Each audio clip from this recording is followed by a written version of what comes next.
Sarah Friend is an artist and software engineer specializing in blockchain and P2P technology. She also creates games and other interactive experiences. Among many other things, she's talking to us from Berlin when she's a participant in the Berlin Program for Artists. She's a co-curator of an artist residency taking place in a video game, but right now I didn't write down which one, but you'll tell us, right? Yes. And she's an organizer of a conference on the distributed web and so on. So very active on these new technologies. Okay, podium is yours. Thank you, Piero. The video game that the artist residency program and exhibition series takes place in is Minecraft.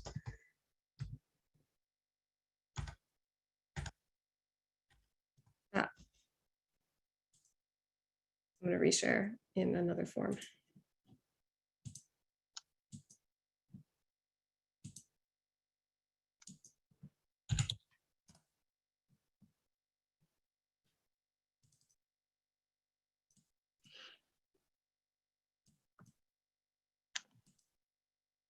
I don't see your screen yet. I know, we're working on it. Now you do? Yes, okay. Okay, great. So hello, everyone. Thank you for listening. Thank you for your talk, Patty. My name is Sarah. The talk is called Systems as Fictions, which is how I've been thinking about my work lately. I find as an artist, I'm always sort of struggling to find ways to describe what I do. And then as what I do changes, I have to come up with new ways to do that. But lately, I've been saying that I make systems of rules from which I derive aesthetics, which we'll talk about a little today. Another way, or maybe synonyms for systems that are fictions that I've been thinking about, are world building and games. A lot of the things I make are like or adjacent to games. This is a picture of me that I like. And I know the talk introduced me as a crypto artist, but I actually think of myself as just an artist. This is to say that I've made and will continue to make plenty of things that are not using or about crypto, though I have made many things that are about crypto, and this talk will focus on them today. The main reason I don't really use that term for myself so much is because, well, there are, I think, maybe two types or ways of using blockchain as an artist, and one of them is when a artist who is a digital artist who makes things which are maybe digital images or digital videos, uses the blockchain as a sales vehicle for the work, but the work is not otherwise about blockchain.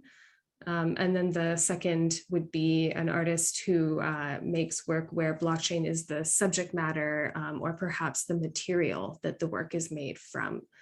And I think I'm maybe more the second kind, so I confuse people when I use the same words as the first kind. But yeah, all that said, I'm gonna focus on my blockchain work today. I've been working in the blockchain industry for a very long time in a number of capacities. I worked at a big company, what is probably still the largest blockchain development company out there. So sort of a normal tech context. I've worked as part of a ragtag team of anarchists trying to save the world. That was a project called Circles UBI, which is a community currency that aims to lead to more equal distributions of wealth over time. More recently, I've been working with an organization called Furtherfield, who are based in the UK, on a project called Culture Stake, which hopes to improve decision-making around arts funding.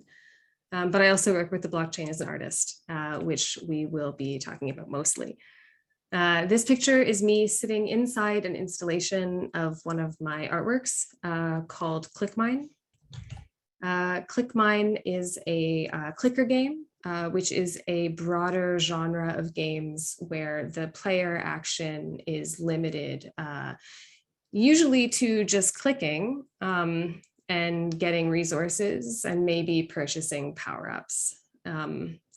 So ClickMine was made in 2017, which was a very different era. There was a bull run happening in the blockchain world, but it was based around fungible or ERC20 tokens.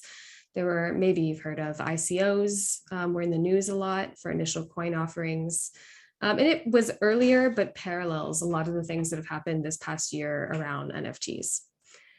So with ClickMine, the player is minting a token, and it is identical, technically speaking, to the tokens that were minted in all these ICOs and sold. But it is one that is designed in a number of ways to be valueless. So sort of trying to dig into the question of what that token really is and where its value comes from. So the main and most obvious way that the ClickMine token is valueless is, well, as the player is clicking and clicking and clicking, and they're getting more and more of this crypto token, not only are they constantly getting more of it, but the rate at which they're getting it is constantly increasing, which is to say it's hyperinflationary. I used to joke or say that ClickMine makes the creation of useless wealth by clicking more literal than ever before. And there's also sort of this narrative layer of the game, of course, where as the player is doing this clicking and generating this ridiculous amount of tokens, they're also sort of digging a hole in this procedurally generated plot of land, which eventually gets so big and dark that they can't see anything else. They're with all of their money in the bottom of a hole that they just made. So this is a meme to try to explain what I do. And I think that it comes, or that it follows from ClickMine maybe. So ClickMine, I like to say that I use technology in my work in ways that help us understand or reflect on technology. I sort of point it back at itself. And I think ClickMine was my attempt to do that in the context of the 2017 bull run phenomenon. But of course, everyone knows that when you point technology at itself, you get something that looks like this. So this is my art practice in meme form. Following making ClickMine in 2017, I made this extension of it, which I call the ClickMine Physical Non-Fungible Token Edition. And it's an edition of cast bronze coins, or literally tokens, that are attached to screenshots of a unique playthrough of the game. And they actually have the hash of the image that they correspond to sort of carved into the bronze. And the ClickMine Physical Non-Fungible Token Edition mirrors the hyperinflationary mechanics of the original ClickMine token. So as each coin is sold, the price of the next coin inflates. So the artist edition is sort of priced on this inflationary curve. And so the one way to sort of think about that, or that mechanic in the edition, is that the whole edition, it actually becomes an auction where the collector is weighing the potential future value of the physical coin, the possible value of an unminted digital coin against the potential current sales value were they to mint the image that they have permission to mint. So the physical coin comes with permission to mint a digital coin, but it's only hypothetical for the collector at the time of sale.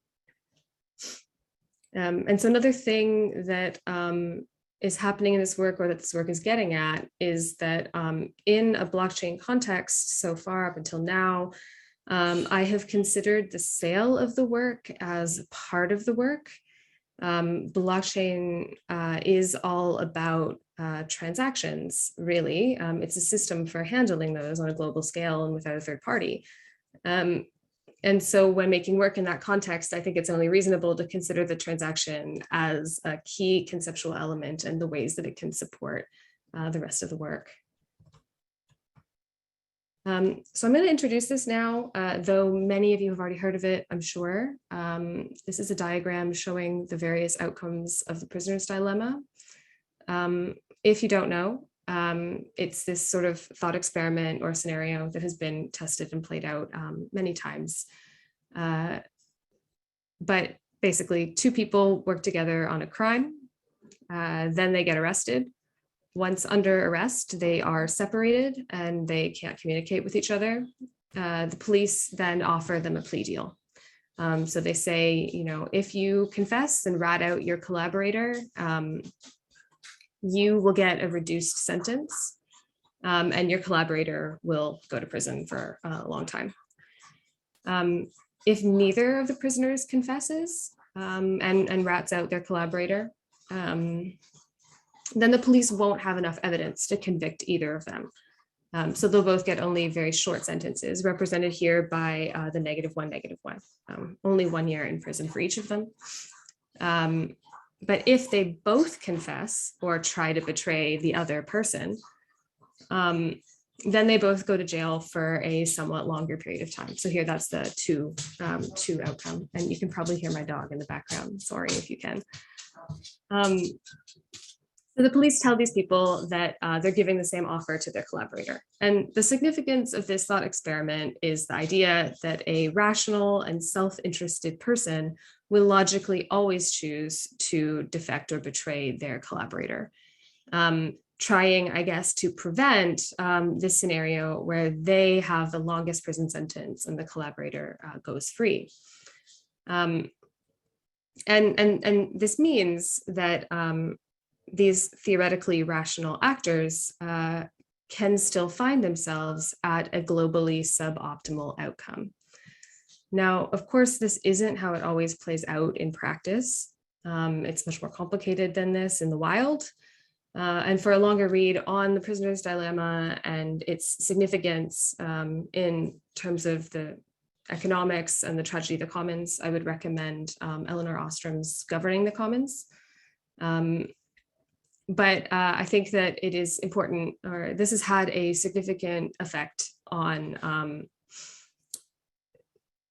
both blockchain mechanism design and economics still. This sort of game theoretic subject, this rational self-interested person, is still the imagined user most blockchain developers are designing systems for. And so one of the things I've been doing with my recent work, or thinking about a lot, is making systems that offer this choice again, the choice of to collaborate or defect, but in ways that don't assume the answer, keeping the possibility of collaboration real. And so mechanism design in my work, I think of as a kind of world building. And when we enter the world of this miniature economic system, who do we become? And maybe another way of phrasing it is that I try to make, or I have been trying to make blockchain projects that have an ambiguous relationship to a speculative market. So here's an example project. This is called Off, and I launched it in May of 2021. I call it an artist edition artwork and multiplayer game. It's a series of 255 images, all of which are solid black and correspond to the screen sizes of various devices. So the pixel dimensions of various smartphones, computer monitors, tablets, etc. And each image has a public component, which you can see on the project website, and also a secret image, which you receive if you purchase something from the edition by email. The secret image looks exactly the same as the public image, so it is also a solid black rectangle.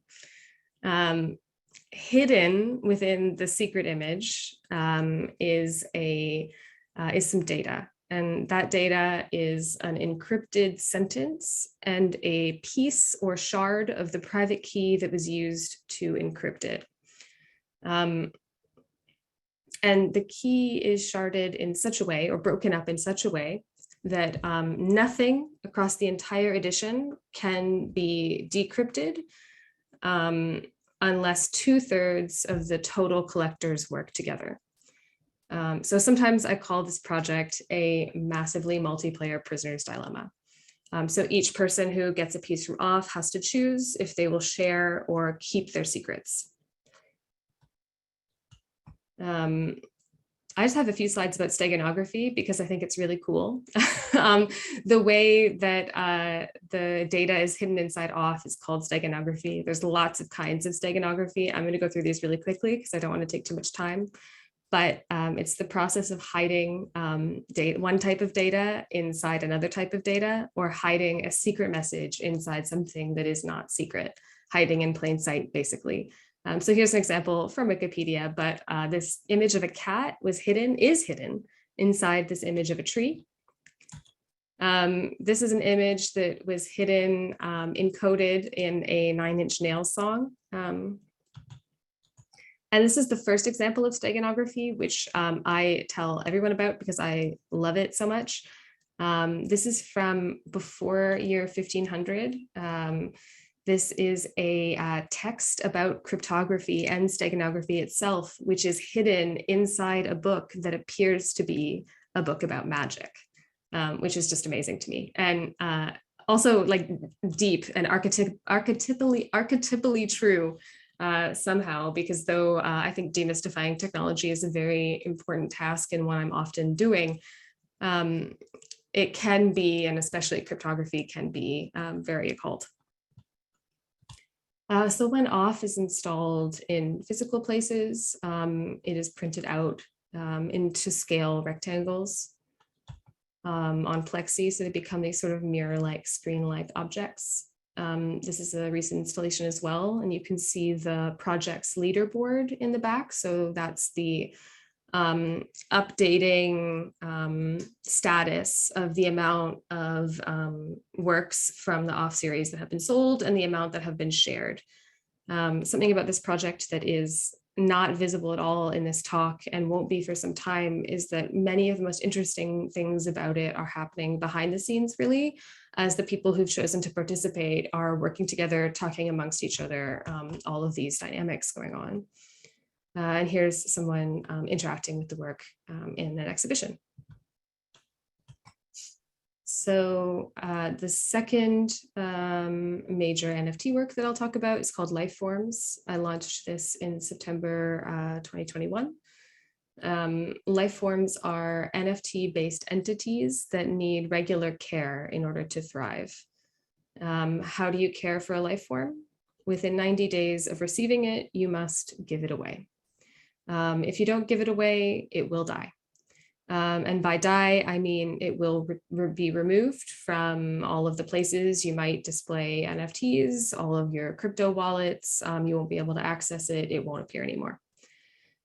And so, you know, I think this dynamic or mechanism is interesting in this context because it inverts or challenges the typical behavior of an NFT, which is something that often people purchase and want to hold on to, hoping that it goes up in value. But of course, with a life form, that's impossible. Here's how the collection appears on a large crypto marketplace. So all of these little life forms are different. They have different colors. And they also have these procedurally generated phrases, and it's not shown in this image, but little status updates. There are some more life forms features coming. When the life forms are installed physically, they live on phones. So I like to think really carefully about, though I make digital work, if I'm going to put it in physical space, how, you know, like what type of screen should they be on? How can that add to the work as well? So the life forms live on phones because, of course, they, you know, they're these little pets. They make most sense to me on our companion devices that we keep constantly in our pockets and take out many times a day and, you know, stroke. So the life forms have this sort of cuddly little body on our digital best friend. Here's some other shots of a life forms installation recently. So again, here they have these kind of umbilical USB cables.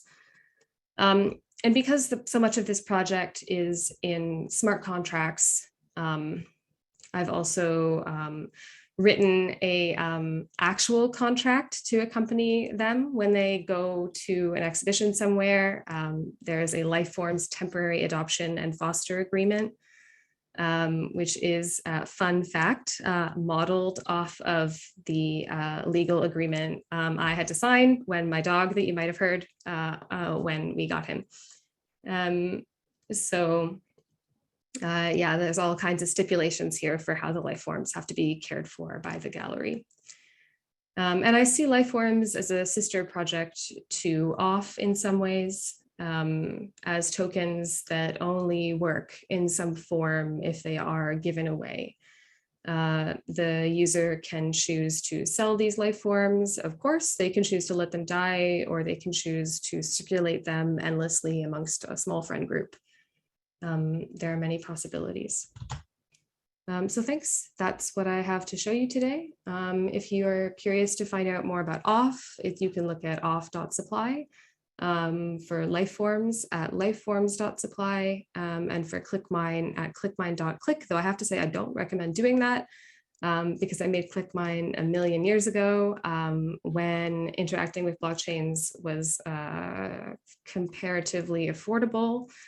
So interacting with ClickMine is very expensive these days. And finally, just to see a little more of my work in general, it's isthisit.com. Hey, thank you. Thank you, Sarah. I have a few quick questions. Then I see there's some questions in the Q&A. First question, I didn't mention it, but your work has been exhibited in many places, from China to Canada. I don't have the list in front of me. I'm just curious, which audience, is there an audience? Do you see difference in the way the various national audiences react to your work? Are there places where you feel that they resonate better with people? That's an interesting question. And I would say there are places where they resonate differently, but I'm not sure those places are geographical. So the work always has two forms, or all the projects I showed you today have two forms. One is an online form, and one is a form that goes in physical exhibitions sometimes. And I think the audiences for those spaces are very different. So online, I interact with, people who are participating in the projects all the time. And they are often coming from a technical background, whereas I don't think you can assume that about work that's in a physical exhibition context. So the ways into the work are different, if that makes sense. But I'm not sure I've noticed a difference geographically so much. And my second question actually was about the physical presentation. Now that we moved so many things online, you start thinking whether how important is it still is the physical presentation of your art specific art. You don't make paintings or sculptures in a gallery. Why do I have to go to a gallery to see your work when actually I could just see it online? Well, you certainly don't have to go to a gallery to see the work. That is true. I think that it's not about having to, it's about wanting to. I try to do these presentations in ways that really add something, or that communicate the ideas that are in the work in a different way than I can do that on a website. So with materials that have sort of associations built into them, maybe.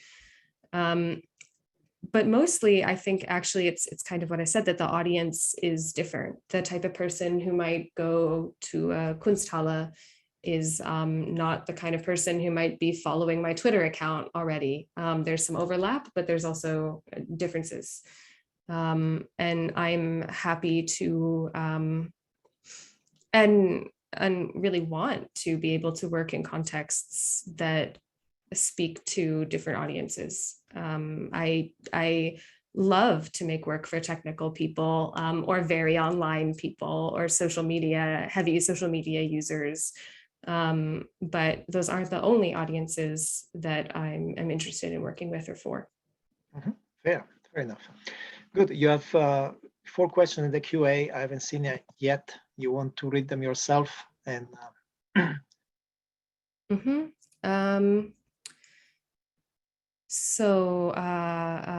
yep. Hi, Sarah. I see the value in decentralization and some good ideas in the blockchain, but so many people in crypto are just there to get rich quick, even if it means scamming others that will tarnish the whole community. What are your thoughts on that? Well, yes, there are many scammers, and people do love to get rich quick.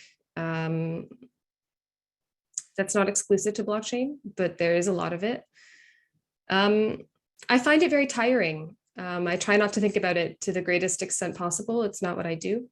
And it's really not even the part of the industry that I interact with so much.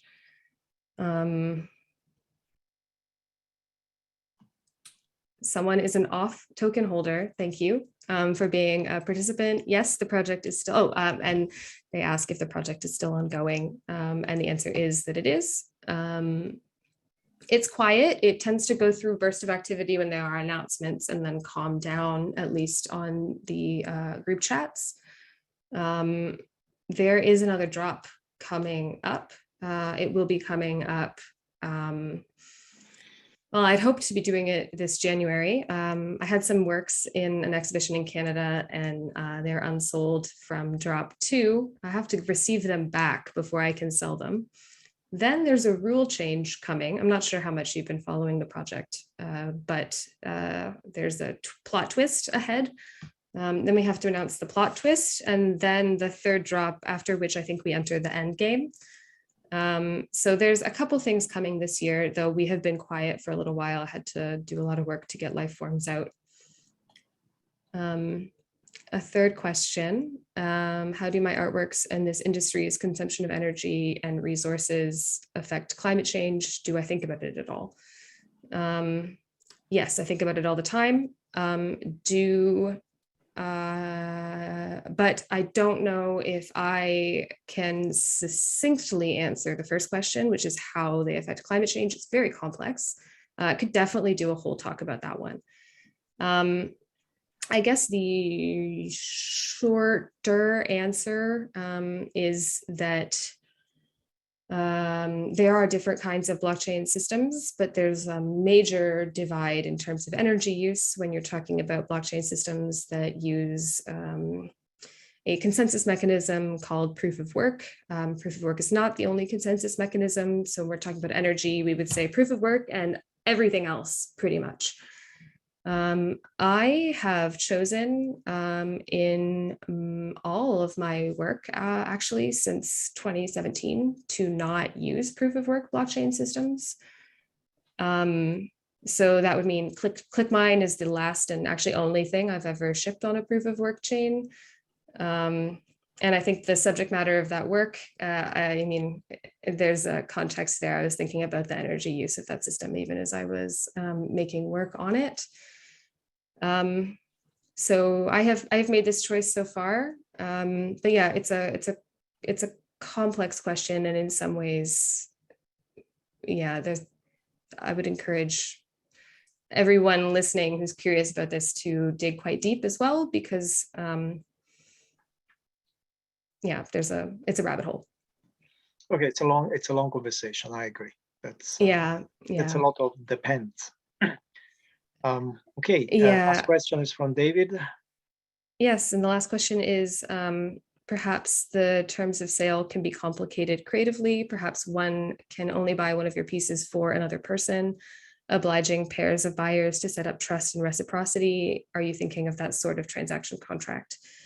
I haven't thought specifically about the mechanism you just described, but yes, that is kind of the type of thing I'm always thinking about, or have been thinking about a lot lately, is how can the mechanics of the way the NFT moves, the terms it needs to exist, be unexpected? How can you find the things that people have assumed about what can be an asset, or what owning an asset could mean, and poke little holes in them and find ways to make them something that they didn't expect? So that is indeed how I'm thinking about it. I do have a mechanism that is a little bit like what you have written in the chat, for life forms coming possibly later this year, but that is very still in the works and I can't speak more about it at this time. Okay, good. To be continued. Okay, thank you, Sarah. Thank you very much. Thank you also. Lots of interesting ideas floating out there. Thank you. Thank you for doing this from Berlin.